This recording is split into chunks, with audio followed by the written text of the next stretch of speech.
नटखट कान्हा। द्वापर युग में जन्मे श्री कृष्ण ने अपने बाल्यकाल से ही अनेक लीलाएं दिखानी शुरू कर दी थी।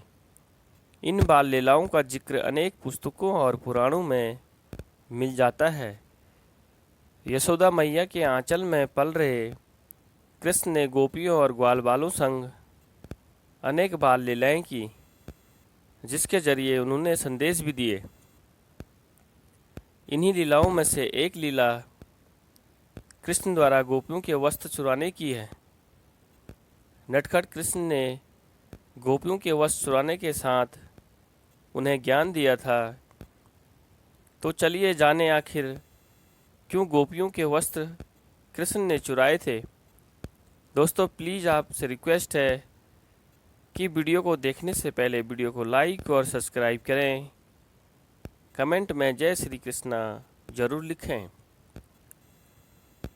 बाल्यकाल की तमाम लीलाओं में से एक लीला है गोपियों के वस्त्रों को चुराना। इस कथा का प्रसंग पद्म पुराण में मिलता है।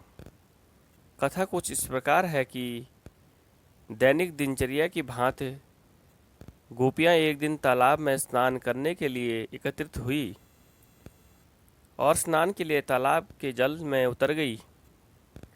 भगवान कृष्ण पेड़ पर बैठे ये सारा दृश्य देख रहे थे।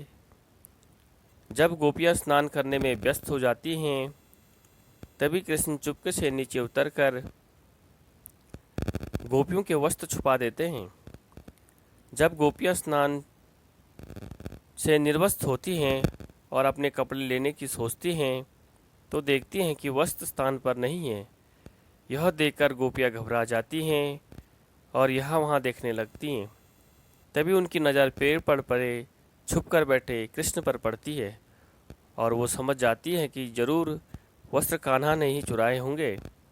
ऐसे में वो कान्हा से आग्रह करने लगती हैं कि वो वस्त्रों को वापस कर दें। गोपियों के ऐसे आग्रह पर कृष्ण उनसे जल के बाहर निकलकर वस्त्र लेने को कहते हैं। इस पर गोपियाँ कहती हैं कि उन्हें निर्वस्त्र जल से बाहर निकलने में लज्जा आती है।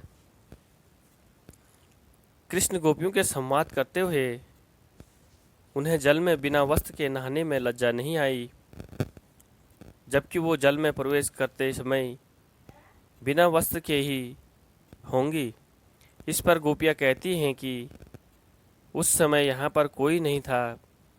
गोपियों ने इतना कहते ही कृष्ण उन्हें समझाते हैं कि कैसे उन्होंने सोच लिया कि यहाँ पर कोई नहीं है, जबकि मैं तो हर कण में मौजूद हूँ। इसके साथ ही यहाँ पर आसपास जीव जंतु, पेड़ पौधे, पक्षी और पशु मौजूद हैं। वहीं जल के प्राणियों ने तो सबको बिना वस्त्र के ही देख लिया।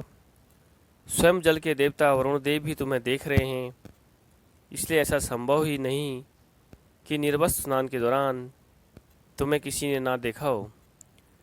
श्री कृष्ण गोपियों को वस्त्र चुराकर यही समझाने का प्रयास करते हैं कि बिना वस्त्र के स्नान नहीं करना चाहिए।